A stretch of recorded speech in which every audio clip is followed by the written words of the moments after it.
Senado nila, naging bastos na sila. Sarado na utak nila, lugaw-lugaw kasi. Kaya nagtubig yung utak nila. Ang INC po, matitino po yan. Wala pong masyadong pinapanigan ng mga politikong tao yan. Sila po, last 2 minutes talaga bago magdesisyon, pinag-aralan nilang mabuti kung sino talaga ang nararapat sa bayan natin. Hindi nila iniisip, magmula sa atin hanggang sa lahi nila, ikabubuti ng bansa ang magiging gagawin ng ating BBM Sara po, Uniteam. Yun lang po. Mama naman sa'yo, wala sinasabi nila until now, kahit ngayon, no? Putok na putok palit sa social media, sinasabi nila na magnanakaw daw Marcos. Hindi po. Sino ba ang totoong magnanakaw? Yung mga dilaw na yan, yan ang number 1 magnanakaw. Nung si Marcos ang nakaupo, billion lang po ang hawak. Nung si Cory pa ang umupo, ang hawak niya, trillion. 1.364 billion ang hawak ni Cory. Wala siyang pinagawa. Trillion ang hawak ni Cory, wala siyang ginawa. Hanggang sa lumayas siya, hanggang sa namatay siya, yung anak niya ang sumunod. Ari-arian ng gobyerno. Yes, kinuha nila lahat ng ari-arian ng gobyerno. At alahas. May lapit kayo, Nay. Lapit kayo dito. Opo. Ayan, sige po. Kaya po sila, tigil-tigilan na nila kasi harapin na nila yung buong katotohanan. Ang buong katotohanan na tanggapin na nila na ang Marcos ang mananalo. Yes. Tignan niyo po si Isko Moreno. Nagsaludo po kami sa kanya. Bakit? Ang sabi niya, congratulations, Bongbong Marcos. Yan ang tama. Eh sila, ayaw na nilang sumuko. Hanggang ngayon naninirapan. Ayan, Nay. Ano pa ang masabi niyo na sinasabi daw na binabaliktad nila yung survey, no? Yung survey. Instead na si BBM yung 67%, ay sila nila naging mataas survey. Ano pong masabi sa manipulation nila? Siguro balak na namang manloko niyan, lugaw na yan, mandaya. Kaya gano'n na sinasabi niya kasi sanay sa dayaan yan eh. Di ba nung nakaraang eleksyon, sila, vice, ang ginawa nila, lamang na si Bongbong nun eh, natulog lang kami. Bigla siyang nanalo. At saka nakakapagtaka yung ginawa niya noon. Merong isang lugar sa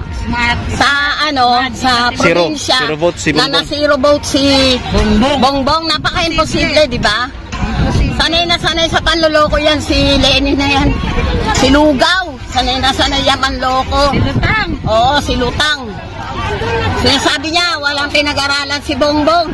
Sino kaya sa itsura niya na magsalita siya, lutang na lutang siya, lugaw na lugaw siya.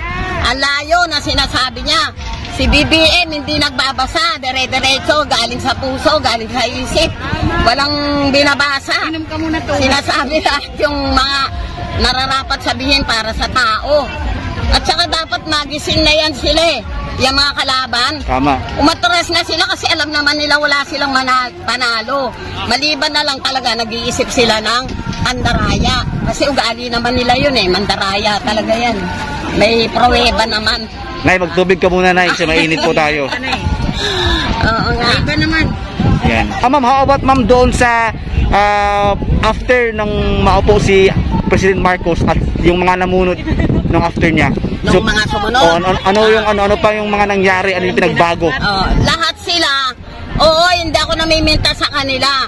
Ginawa rin nila ang best nila. Pero ang laki ng pagkukulang. Mas maraming ginawa ang dating Ferdinand Marcos.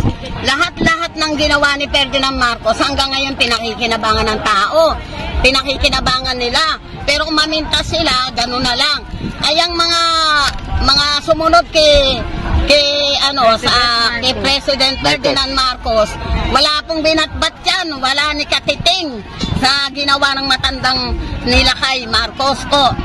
At saka eto na lang po tayo, talagang si Duterte po at saka si Marcos po, parang talagang nagpapareho sila ng pagmamahal sa bayan. Talagang inintindi nila lahat. Hindi katulad nila na mera lang talaga. Ang ginusto lang nila, yung power nila, yung bulsa ng kaban ng bayan, puro ganun lang ang nakasentro sa utak nila.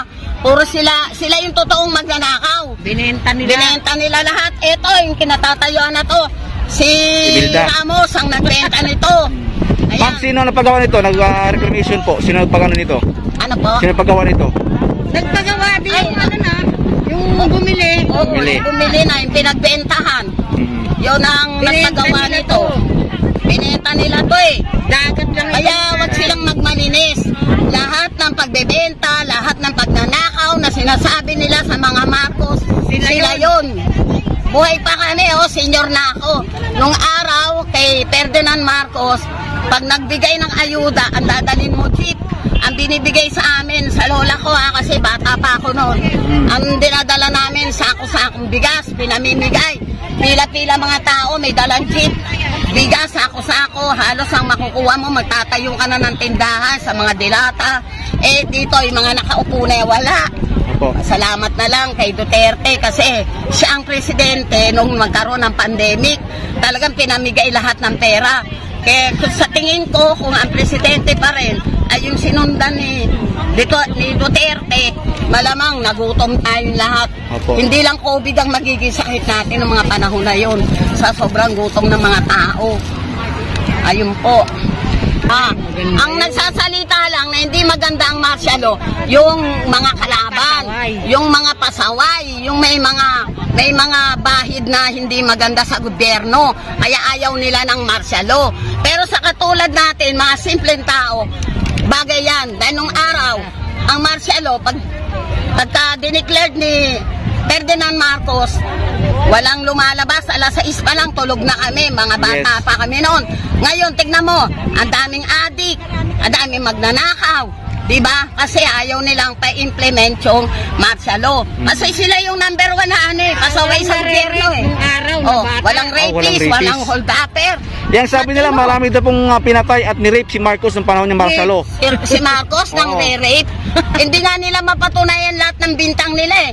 O baka yung isang huling-huling nagsasalita dyan, lumabas ka na tanga para kung gusto mo makulong ang Marcos, baka ikaw na lang inaantay na testigo. Wala nga kayo mailabas na katotohanan eh. Lahat ng binibintang nyo mali. More than 30 years na po yan, pero until now, wala pa rin Marcos na nakulong. Tama, Nay? Oo, wala pang nakulong. Wala, hindi kasi totoo eh. Haka-haka, gawa-gawa nila. Siyempre, pag may nanalo, may tama, may mali, di ba? Ganyan talaga sa mundong ito. Pag may tama, may mali. Pag may nanalo, may natalo, di ba? Ganun lang yun. Pero doon tayo sa ikakabuti. Di mo ba alam, di ba? Nakita mo, ang piso nga naman, piso coins. 1974. Ibig sabihin, ang 7 is Bongbong Marcos. Ang number 4 is Sara Duterte. Wow, yun lang yun, di ba? 1974. Opo. Tama, tugma-tugma lahat. Tugma talaga lahat. At saka ang nakalagay doon, Lion. Destiny na yan. Yan. Destiny na talaga. Lion, destiny talaga. Kaya ikaw lugaw ka, huwag kang mag-ano naman dadaya ka, takta ka. Hindi ka na uubra. Hindi ka na uubra. Hanapin mo lang, Lydia Bo. May bahay ako sa Tondo, meron ako sa General Trias.